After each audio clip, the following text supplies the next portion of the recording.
बिस्मिल्लाहिर्रहमानिर्रहीम। स्टार्ट करते हैं हमारा आज का topic, that is the factorial of a positive integer. ये आपका टॉपिक कंटिन्यू है the related to the recursion. Our topic is the factorial of a positive integer for each positive integer N. Positive integer का मकसद क्या होता है कि भाई आपके पास एन आपका जो है वो पॉजिटिव इंटीजर होगा, ठीक है। The factorial of N denoted N factorial, कह रहा है एन का अगर आप फैक्टोरियल लेंगे वो डिनोट करेंगे एन फैक्टोरियल। और उसको डिफाइन कैसे करते हैं, is define to be the product of all the integer from 1 to n। आप कह रहे हैं उसको डिफाइन हम कैसे करते हैं कि भाई आप जो है उसकी प्रोडक्ट कर दें 1 से लेकर n तक जितने भी नंबर हैं, you will find the n factorial. In general, you write n factorial is equal to n dot bracket n minus 1 dot bracket n minus 2 dot 3 to 1। असल में होता क्या है, n फैक्टोरियल कभी आपको कोई कहेगा ना भाई 3 फैक्टोरियल निकाल के दिखाएं, तो आप क्या लिखते हैं 3 to 1, product of 3 to 1। 4 factorial product of 4 to 3, 4 3 to 1 product of 5, sorry 5 factorial will be the product of 5 4 3 2 1। In the same way, you will write the factorial in general form as this. 0 factorial is defined to be 1। 0 factorial को आप define करते हैं that is equal to the 1। ये चीज़ मैं आपको बताऊंगा 0 factorial 1 कैसे निकलता है। और इन जनरल आप कहते हैं 0 factorial 1 होता है, 1 factorial भी 1 होता है, you find the other terms। देखें, एक चीज़ आप समझ लें कि जब आप फैक्टोरियल फाइंड करते हैं तो अगर 9 का फैक्टोरियल निकालना है तो आप 9 से स्टार्ट करेंगे, 1 तक एलिमेंट लिखेंगे। 9 multiply 8 multiply 7 multiply 6 multiply 5 multiply 4 multiply 3 multiply 2 multiply 1। You will not right zero, because if you right zero the product कितनी भी हो जाए जीरो तो होगा उसमें, तो फिर जीरो हो जाएगी। And we say that 0 factorial is 1 and 1 factorial is 1। क्योंकि 1 को कैसे लिखेंगे 1 इंटू 1 या सिंपली 1। 2 को कैसे लिखेंगे 2 इंटू 1। 3 को कैसे लिखेंगे 3 इंटू 2 इंटू 1। 4 को कैसे लिखेंगे 4 3 2 1 की प्रोडक्ट। 5 को लिखेंगे 5 4 3 2 1 की प्रोडक्ट। 6 को लिखेंगे 6 5 4 3 2 1 की प्रोडक्ट। 7 को लिखेंगे 7 6 5 4 3 2 1 एंड सब की product. And you can find the values like this, ठीक है। और हम कह रहे हैं कि 5 फैक्टोरियल किसके बराबर होता है 5 multiply 4 multiply 3 multiply 2 multiply 1। You can write like this. 5 को आपने यहाँ लिखा और इसको ऐसे लिखा 4 multiply 3 multiply 2 multiply 1। This is referred as 4 factorial. और आप ऐसे भी लिख सकते हैं कि 5 फैक्टोरियल बराबर है ऐसे 5 into 4 20, 20 times 3 factorial. You can even write 60 times 2 factorial. You can even write 120 times 1 factorial. This is जब आप probability पढ़ते हैं, permutation combination पढ़ते हैं, you use this factorial। ये वहाँ पे बड़ा रोल प्ले करता है। Like written writing like this, आपको जब कैंसिलेशन करनी होती है नीचे 4 फैक्टोरियल होता है तो आप फिर ऐसे कैंसिल कर देते हैं। आप क्या करते हैं ऊपर की एक्सप्रेशन को 4 तक खोल के नीचे वाला 4 कैंसिल कर देते हैं। दिस इज अवर फैक्टोरियल, ठीक है। आप क्या करते हैं यहाँ पे देख रहे हैं N N minus one N minus two N minus three. Why? Because our factorial is always decreasing. देखें 5 था तो यहाँ 5 आया। देखें मैंने यहाँ एन रखा 5, क्या रखा 5, तो यहाँ आया 5। 5 माइनस 1 4, 5 माइनस 2 3, 5 माइनस 3 2, 5 माइनस 4 1। देखें ऐसे होता है, ठीक है। and you can similarly find the other values if you require।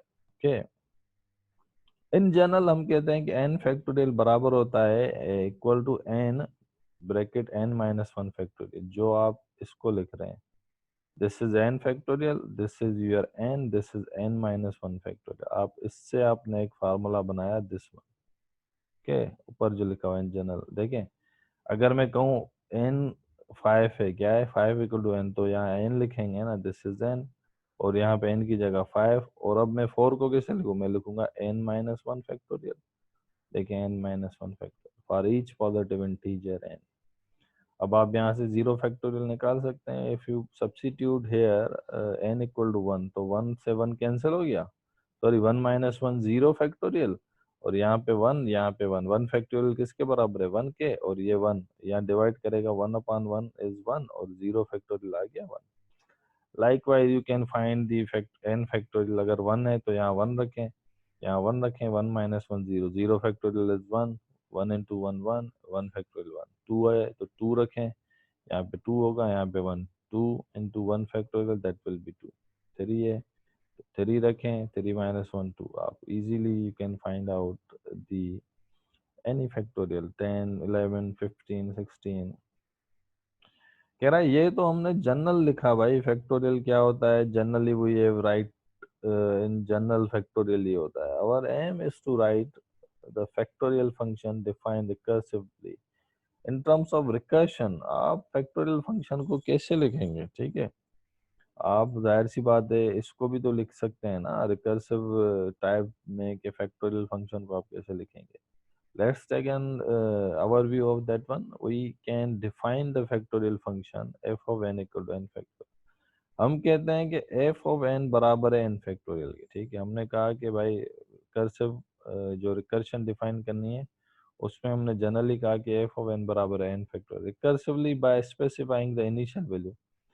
देखिए आपको पता है कि अगर आपको फैक्टोरियल फंक्शन को रिकर्सिवली डिफाइन करना है तो आपको दो चीज़ें चाहिए, एक उसकी बेस वैल्यू चाहिए, दूसरी उसकी रिकर्शन या रिकर्सिव रिलेशन चाहिए। कितनी चीजें चाहिए, दो।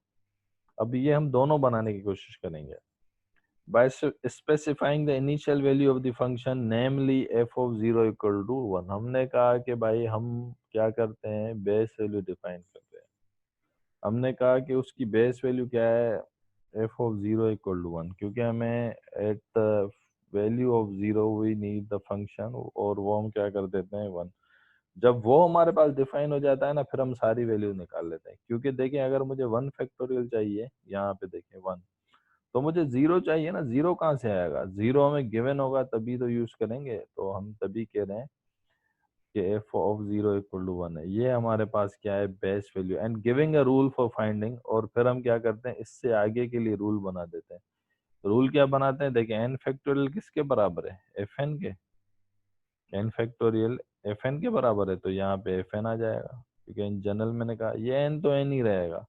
और एन माइनस वन फैक्टोरियल किसके बराबर होगा, यहाँ पे अगर आप एन माइनस वन रखें तो यहाँ पे एन माइनस वन, तो ये देखें, तो वही चीज मैंने यहाँ पे लिखी हुई है, देखें कि भाई ये एन फैक्टोरियल क्या हो जाएगा, एफ एन, ओके। और ये जो एन है ये तो एन रहेगा, एन माइनस वन फैक्टोरियल हो जाएगा F of N minus one. देखें, तो हमने कहा कि भाई जब हमारे पास बेस वैल्यू ये है, तो हमने कहा this is our base value f of zero equal to one. और हमें क्या चाहिए, रिकर्शन। रिकर्शन में हम क्या करते हैं, यहाँ पे हमने जब बताया कि भाई f n represent n factorial, देखिए एफ ऑफ एन किसको कर रहा है, एन फैक्टोरियल, तो यहाँ क्या आएगा, एफ ऑफ एन, ओके। ये तो एन सेम आएगा। और जाहिर सी बात है एन फैक्टोरियल बराबर है F of N minus one, तो अगर मैं एन की जगह एन माइनस वन रखूंगा तो यहाँ पे भी एन माइनस वन, तो हमने लिख दिया n minus one factorial is equal to f of n minus one. अब हमारे पास क्या होता है, ये आपके पास हो गया डिफाइन रिकर्सिव फैक्टोरियल फंक्शन।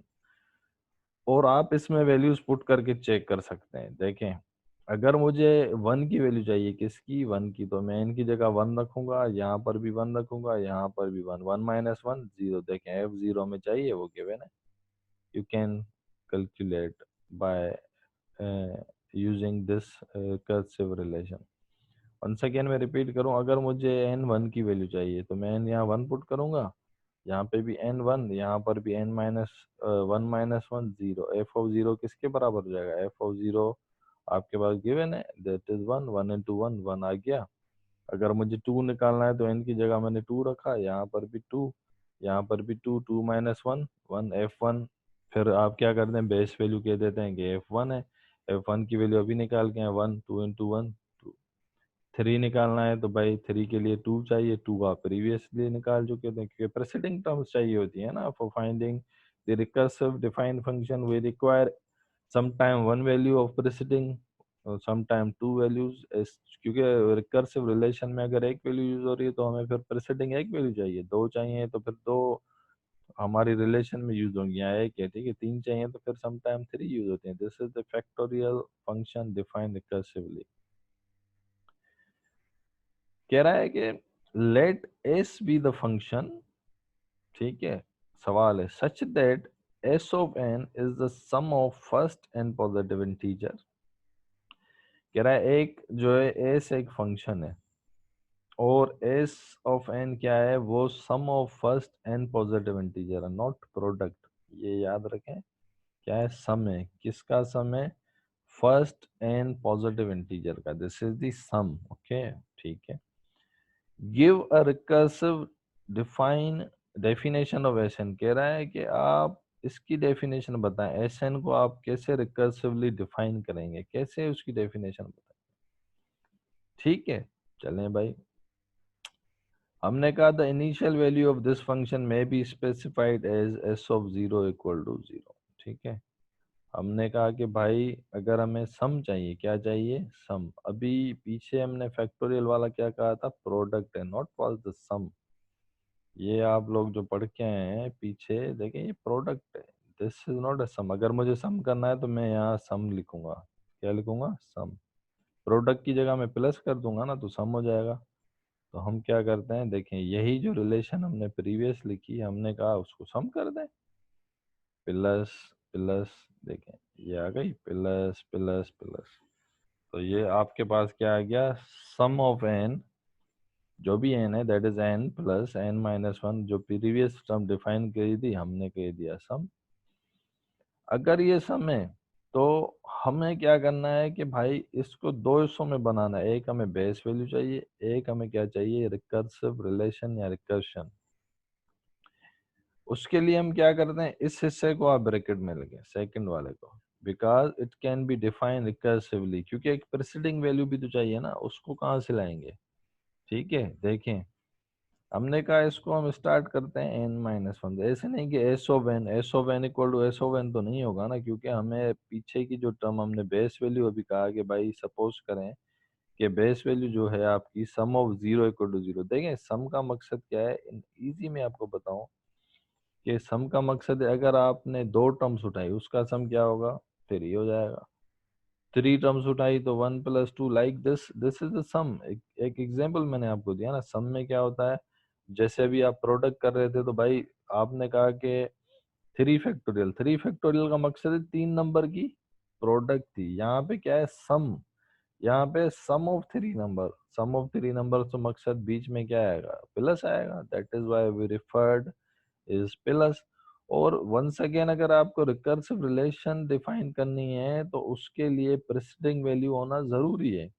तो भाई प्रेसिडिंग वैल्यू कहाँ से आएगी, प्रेसिडिंग वैल्यू तो हम अज्यूम करते हैं, हमने कहा भाई वही फैक्टोरियल के थ्रू अभी हम पढ़ के आए हैं, क्योंकि ऑन फैक्टोरियल हम डिफाइन करते हैं, यहाँ पे एफ ऑफ 0 इक्वल 1 था, क्योंकि हम यहाँ पे प्रोडक्ट करते हैं, that is why our beginning, आप जो टर्म लिखते हैं वो 1 लिखते हैं। यहाँ पे सम है तो इनिशियली अगर कोई वैल्यू ही नहीं है, then you can say that the sum of zero values is 0. Okay,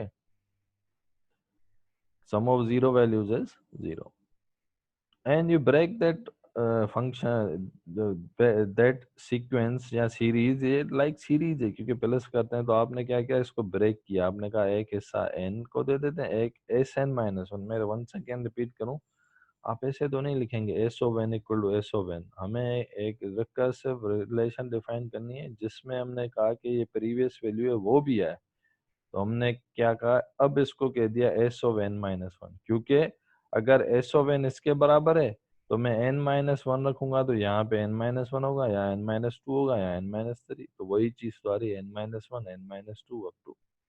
तो मैंने कहा इसको आप लिख दें s of N minus one. तो आपके पास आपने जो डिफाइन की sum of n number is equal to n plus sum of N minus one number. कह रहा है सम ऑफ एन नंबर्स क्या होगा, आप वो एन नंबर लिखें और उसमें से माइनस करें sum of N minus one. Easy है, देखें, according accordingly s may be defined as s of 0 equal to 0, s of n equal to n plus s of n minus 1, where n is greater than equal to 1। देखें positive integer है ना, उनके पहले दो number का सम क्या होता है, पहले दो नंबर होते हैं 1 और 2।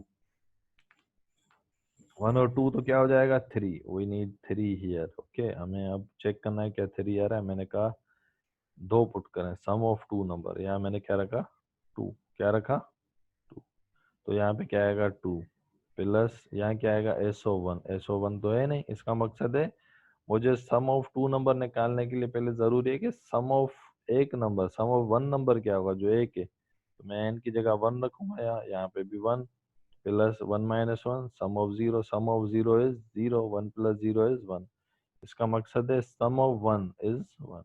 सम ऑफ 2 के लिए अब पुट करें, देखें 2 plus 2 minus 1, sum of 1 2 plus 1 will be 3। ठीक है, आपने भी पहले कहा था 3 है तो यहाँ पर भी 3 है। अगर 4 है तो फिर क्या हो जाएगा, 4 है तो भाई सम ऑफ 4 नंबर्स, 4 नंबर के भाई सम होते हैं 1 2 3 4, 4 और 3 10, तो आप यहाँ क्या रखेंगे 4 रखेंगे। यहाँ पे क्या हो जाएगा 4, यहाँ पे होगा 4 माइनस 1 3, सम ऑफ 3 नंबर को ऐड करें 4 से, यू विल ऑब्टेन द 10।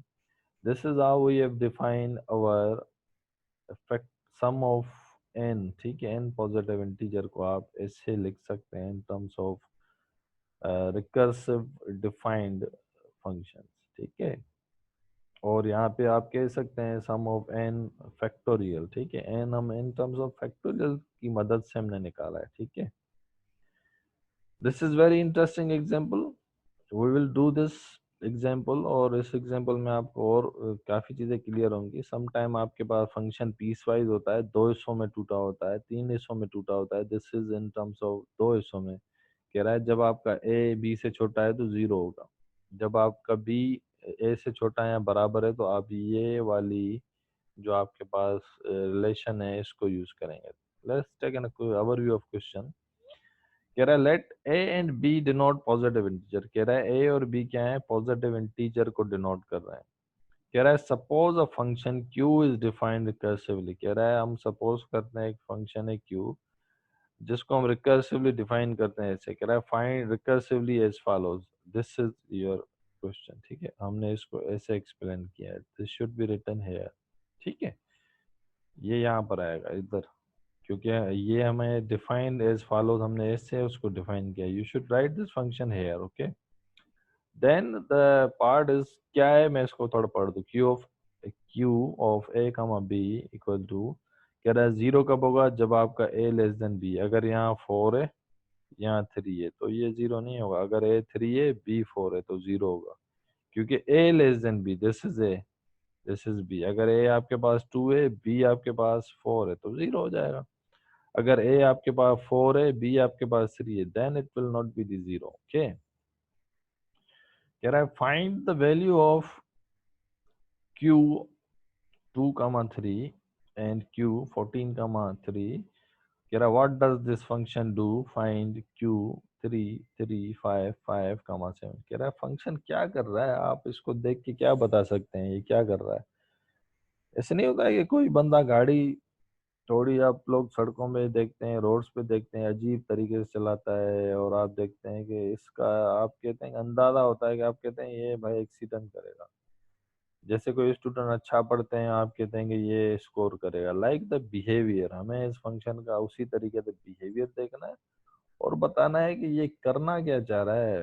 क्योंकि हो सकता है आपसे ये ऐसी वैल्यू पूछ रहा है जिसको निकालने में आपको बहुत टाइम लगे, उसको आप इजीली कैसे निकाल सकते हो, बाय व्यूइंग द बिहेवियर।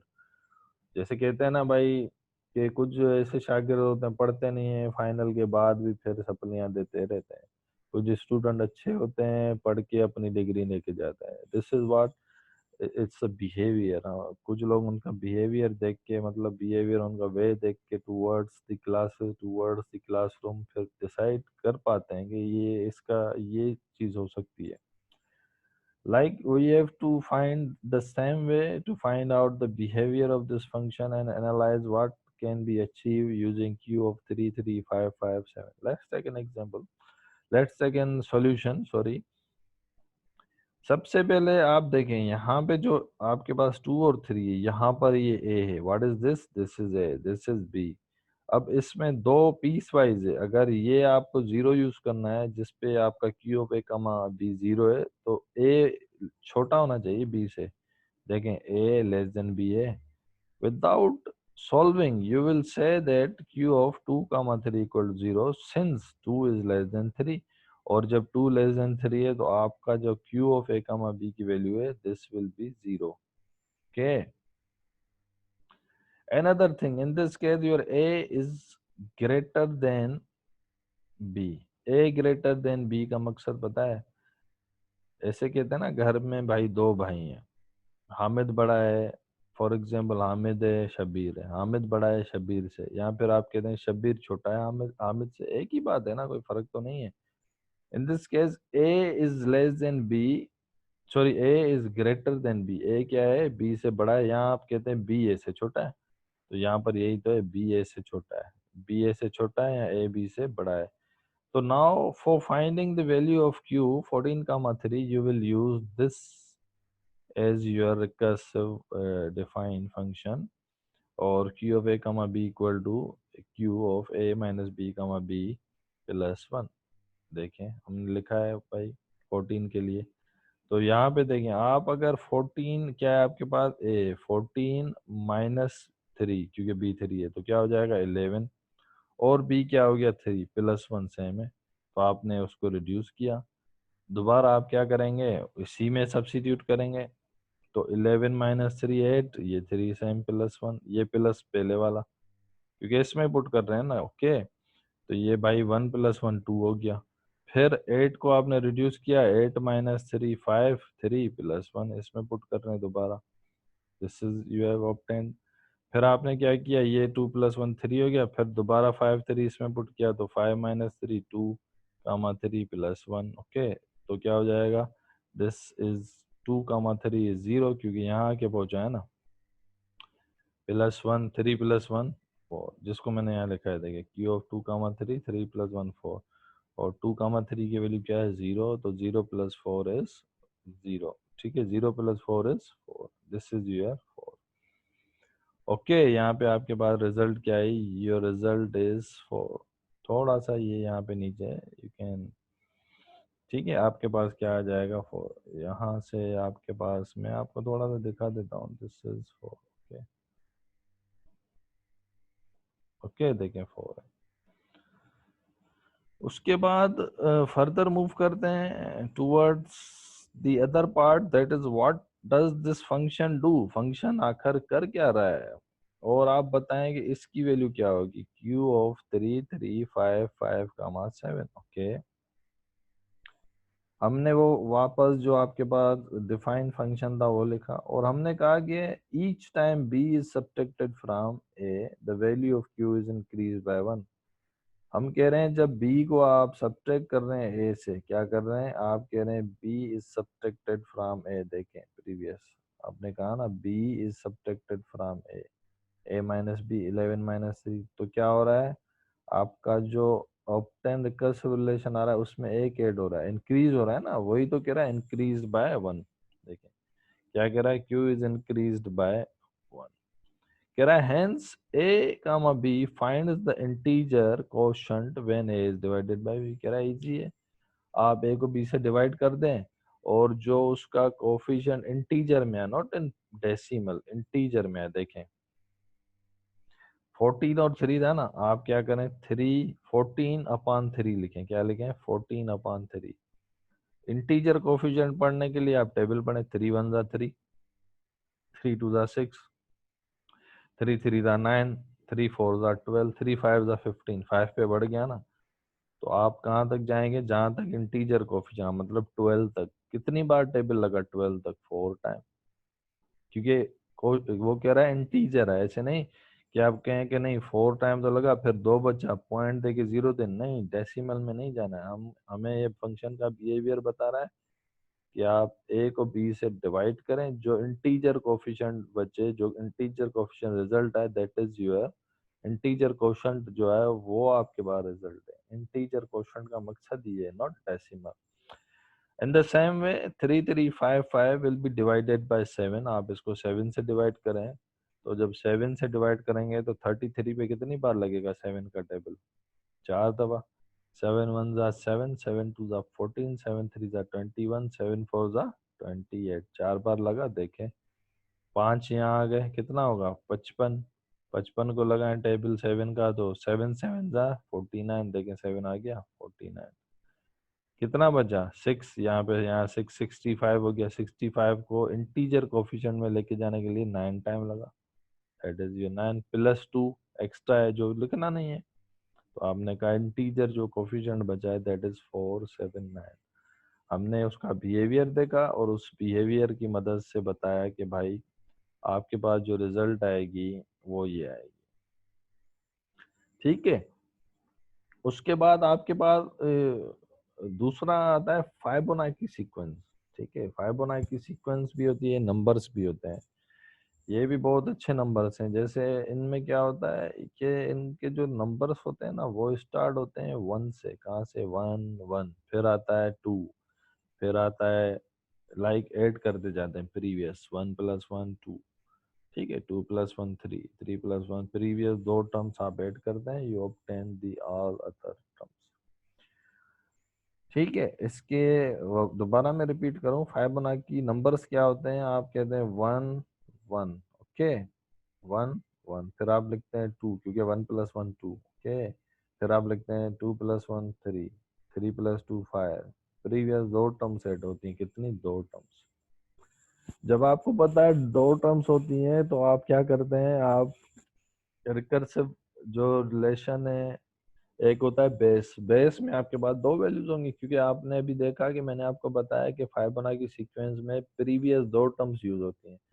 अगर आपको फॉर एग्जांपल वैल्यू निकालनी है, जैसे मैंने कहा कि भाई आप वैल्यू निकालें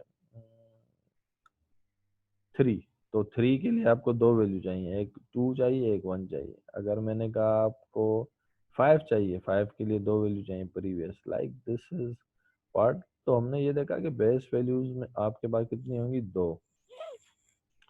तो हमने कहा कि इनिशियली जो वैल्यूज है हमने उसे बेस कंसीडर किया, f0 = 1, f1 = 1। जो सबसे जीरो टर्म है वो भी 1 है और 1 जो टर्म है वो 1 है।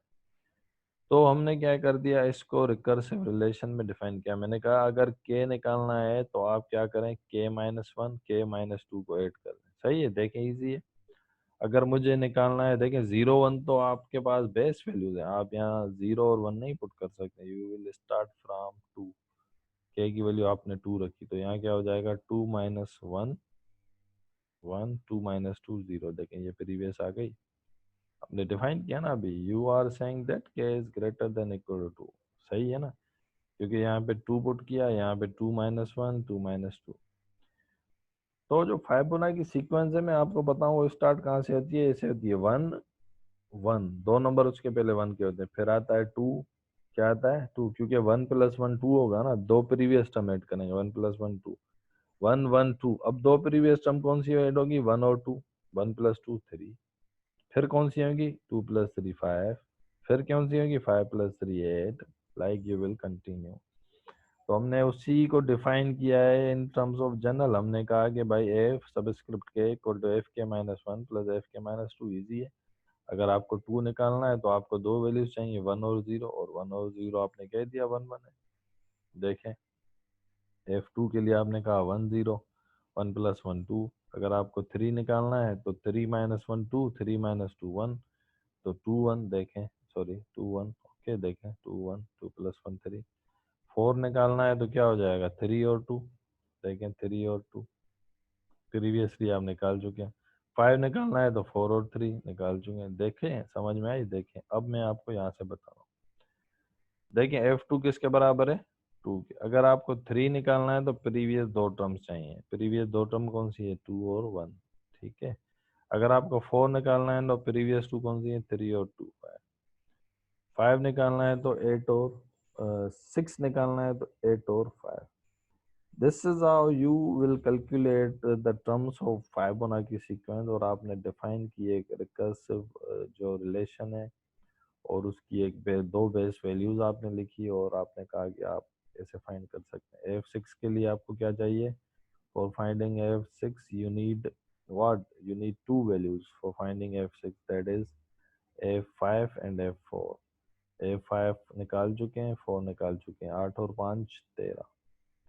फिर आप 7 निकालने के लिए 6 चाहिए, 6 13 है और 5 8 है, 13 और 8 ऐसे। फिर आप ऐड ऐसे निकाल दे जाएंगे, प्रीवियस दो टर्म्स ऐड होती हैं for generating the new term. This is the Fibonacci sequence.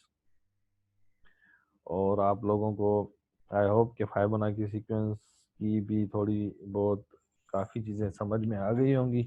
कुछ चीज़ें फर्दर जो हैं आप लेक्चर सुनेंगे उससे भी आप लोगों को क्लियर हो जाएगा। मैं समझता हूँ कि आज के लिए इनफ है। इसके बाद हमारा लास्ट टॉपिक होगा related to this one, that is recurrence relation, and that will be it for recursion. और हम मूव करेंगे our next topic of the syllabus, that is mathematical induction. इंशाल्लाह ताला आई होप दैट कि आप लोगों को काफ़ी चीज़ें क्लियर हो गई हैं।